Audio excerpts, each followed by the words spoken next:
Good morning, everybody.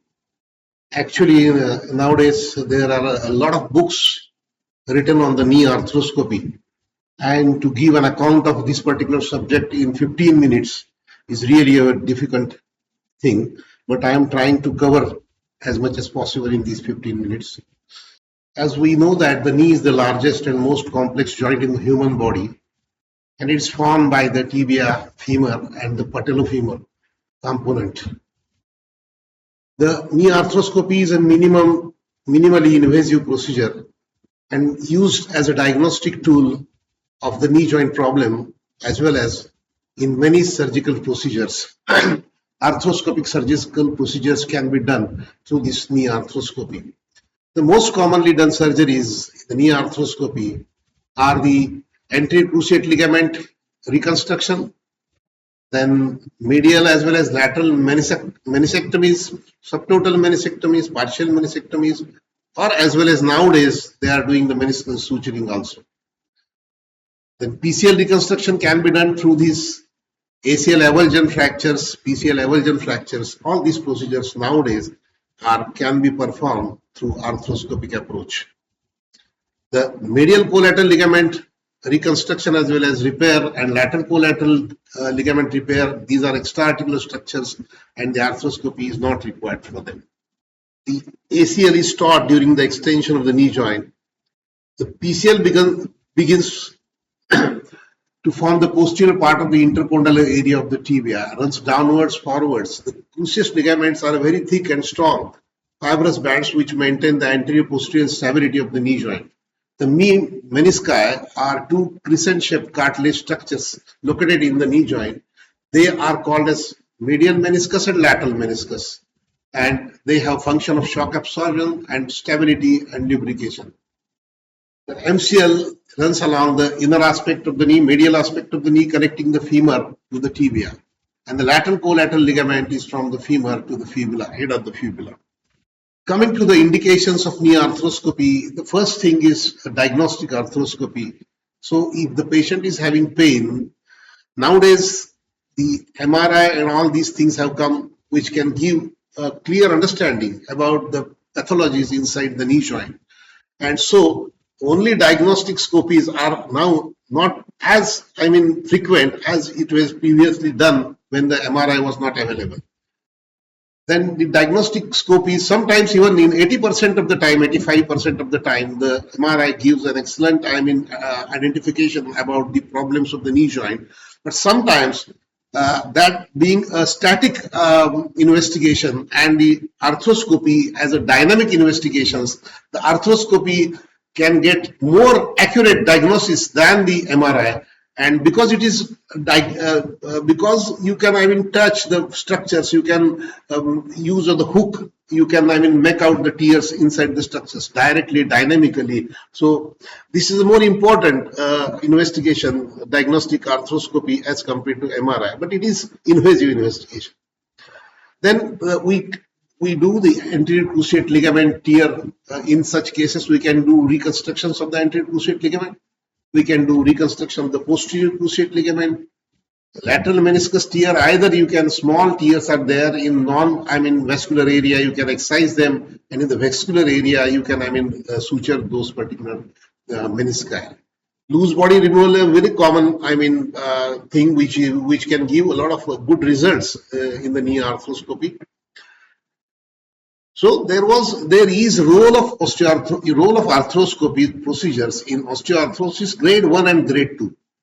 In grade 3, in tri-compartmental osteoarthrosis, the arthroscopy doesn't have much important role. But in grade 2 and grade 1, you can do some procedures which you can salvage the knee joint and you can increase the time. You can get some time before you do total knee reconstruction. The synovitis, especially tubercular synovitis and rheumatoid synovitis, synovial thickenings, all these things can be managed by this keyhole surgery. You can do almost total synoectomy in cases of rheumatoid arthritis or a tubercular arthritis. The near total synoectomy means in arthroscopically you can reach the intercondylar notch, you can go posterior, anterior to the cruciate ligaments, You go under the meniscus, over the meniscus, you go in the medial and lateral recesses and in the suprapatellar pouch, and you can do almost complete synoectomy, which is not possible even by open way, which used to be done in past. And the patellar disorders, there may be patellofemoral arthritis, and you can shave the patella. You can do even, I mean, with help of the arthroscopic assistance. Nowadays, we can treat the transverse fractures of the patella also. The anatomy again is a ACL, PCL, medial meniscus, lateral meniscus, and the condylar cartilage. This is a cadaveric knee where you have been given different marks to numbers to different structures. The same thing. The medial and lateral collateral ligaments are seen. The anterior and posterior cruciate ligament is there. Medial and lateral collateral ligaments are seen. Menisci are seen here, and the cartilage of the articular cartilage of the knee joint is evident. The same cadaveric knee showing the patellar articular surface, the cruciate ligaments, patellar ligament, quadriceps tendon, capsule of the knee joint, anterior and posterior cruciate ligaments. This is again the cadaveric view where you can see the anterior medial and posterior lateral fibers of the anterior cruciate ligament. Anterior cruciate ligament is formed by these two, fibers, anterior medial fibers and the anterior lateral fibers. Which is again anatomy of the menisci and the intermeniscal ligament. The specific, structures of the medial and lateral ligament are seen here. Then once you put a scope, this is cadaveric picture. You can, see the anterior and posterior cruciate ligament. And under the scopy, you can see these types of things. The meniscus tear on left side, there is a flap tear. Then you can excise that particular flap because it is not in the vascular zone of the meniscus. And on the other side, right-sided picture is the bucket handle tear of the medial meniscus. Previously, the bucket handle tear of the medial meniscus used to be completely excised. But nowadays, when this particular bucket handle tear is in the vascular area or near the capsular attachment, so these meniscus are now saved by doing the meniscus suturing. Clinical presentation of the knee injuries come like they come with the suprapatellar swelling in the suprapatellar area. There may be effusion, pain while walking, there may be locking, there may be instability, giving way, and inability to walk. Position and draping of the knee arthroscopy. There are certain centers where some different positions also are done, but the knee support is given here on the lateral side, and the patient is on the table. In sometimes the patients, they fold the table and they take the knee down. That type of position also can be given. So there are the position of the knee arthroscopy depends upon different centers. Draping and here we are seeing the draping done for the knee arthroscopy. Coming to the important part, that the portals, the standard portals are the anterior lateral portal and the anterior medial portal. The anterior lateral portal is used to put the scope inside, and the anterior medial portal is used to instrumentation inside the knee joint. Then there are transpatellar tendons and the transpatellar tendon portal, that's also called as central portal. Then the accessory medial and accessory lateral portals, mid-patellar portals and suprapatellar medial and suprapatellar lateral portals. As well as there are the posterior medial portal and the posterior lateral portals. But the posterior medial and posterior lateral portals are not commonly used. They are used for specific indications, like sometimes in the avulsion injuries of the posterior cruciate ligament, or the whenever you want to go into the posterior compartment to do some of the procedures there. The procedure of the knee arthroscopy, as I have told you, that the patient is taken into supine position. Anesthesia, you can most of the times spinal anesthesia is given, for the ligament reconstructions. But for very small procedures, you can give general anesthesia, short general anesthesia also, or you can also use laryngeal mask, which is nowadays has become safer anesthesia, and a short span anesthesia with less complications. Clinical examination is done after the anesthesia is introduced, because most of the times clinically when the patient is not anesthetized, he doesn't allow us to do the proper clinical examination, and this particular clinical examination can be done in a better way when the patient is anesthetized. And the tourniquet application is a must in this particular procedure, and you can keep the secure 90-degree flexion. Mismatch expanduation is a must in these procedures, and the tourniquet can be inflated up to 350 mm of Hg. The incisions are made for the portals accordingly. Incisions are made for anterior medial and anterior lateral. Scope introduced in the initial examination started. The initial examination of the scopy is more important because it is the way how you go inside, and what is the way, what is the protocol of examining the knee joint is very important, and that is like this. When you go inside the knee joint, then you first go into the suprapatellar pouch. You observe the patellofemoral joint and also observe the suprapatellar pouch for synovial thickening or for loose bodies and other things.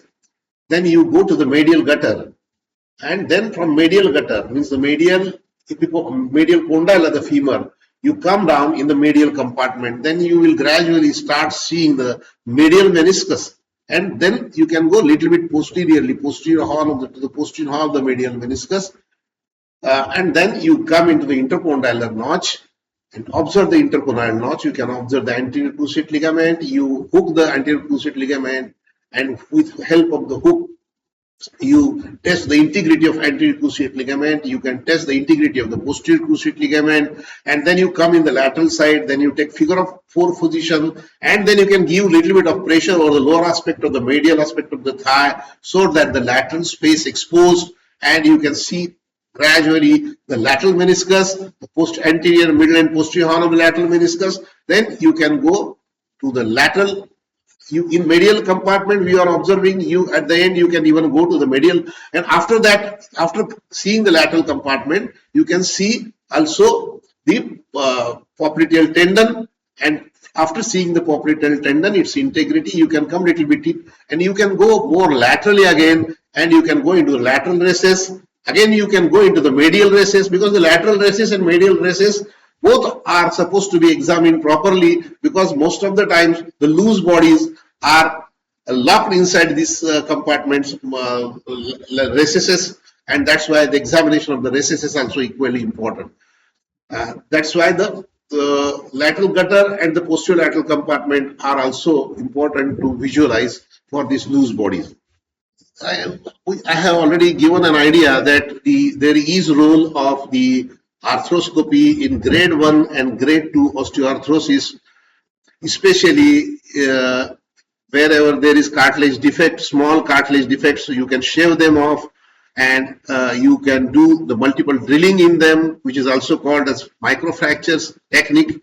And this microfracture technique, it has been proved that same suppose person is, the scopy is done after 5 years or 3 years, 4 years, then you can observe that a thin layer of fibrocartilage has come over that particular area, and that is protecting that part of the knee joint. And in osteoarthrosis, there are so many things which can come. We call it as a medial compartment syndrome, where the meniscus may get calcified, the meniscus may get torn, and it get folded upon itself and causes a big bulk of the meniscus, which itself is a cause of pain in the osteoarthrosis. So such mechanical problems which are there in the grade 2 and grade 1 osteoarthrosis can be taken care of by arthroscopic procedures, and the pain of the patient comes down, because if the patient's pain is because of the mechanical problems, certainly it comes down. If the patient's pain is because of the degenerative problem, that pain may not come down, and in degenerative problems, the arthroscopy doesn't help too much, but in mechanical pain, In osteoarthrosis grade 1 and grade 2, the arthroscopy is proved to be helpful in such procedures. So this is again the examination which I have already explained you in detail. These are the pictures of the examination of the knee joint. As you can see here on the first on C is the suprapatellar fossa. You are coming down to the medial compartment, medial condyle. Then in the medial compartment, the meniscus is now seen, and then the anterior and posterior cruciate ligament. Then you go into the lateral compartment, then the popliteus tendon, and then again laterally in the space you can go the suprapatellar fossa again. So this is how you have to completely cover the whole joint when you are examining or doing a diagnostic arthroscopy of the knee joint. So yes, there are certain complications for knee arthroscopy, though are not much common, but still we have to consider those things. One is the joint infections. You may get joint infections, which can sometimes even you can create sometimes a pyoarthrosis if proper aseptic precautions are not taken those, and we have to treat that as a pyoarthrosis itself. Then if you are doing new surgeons who are doing scopy for a long time, and when they are the dictum of the scopy is that you should see the surgical equipment what you are using through the scope. If you are not seeing the surgical instrument, you stop there until you see the surgical instrument, because otherwise you can damage the other structures and that can cause stiffness as well as the loss of the cartilage because of your procedure. The synovitis is sometimes the synovitis can cause because of your procedure. Means there may be small type of inflammations which occur because of your handling of the tissue, but which subsides with rest and some anti-inflammatory agents. And obviously by unexperienced persons, if the procedure is done, then there is possibility of damage to the articular cartilage, and one must avoid that. Thank you very much.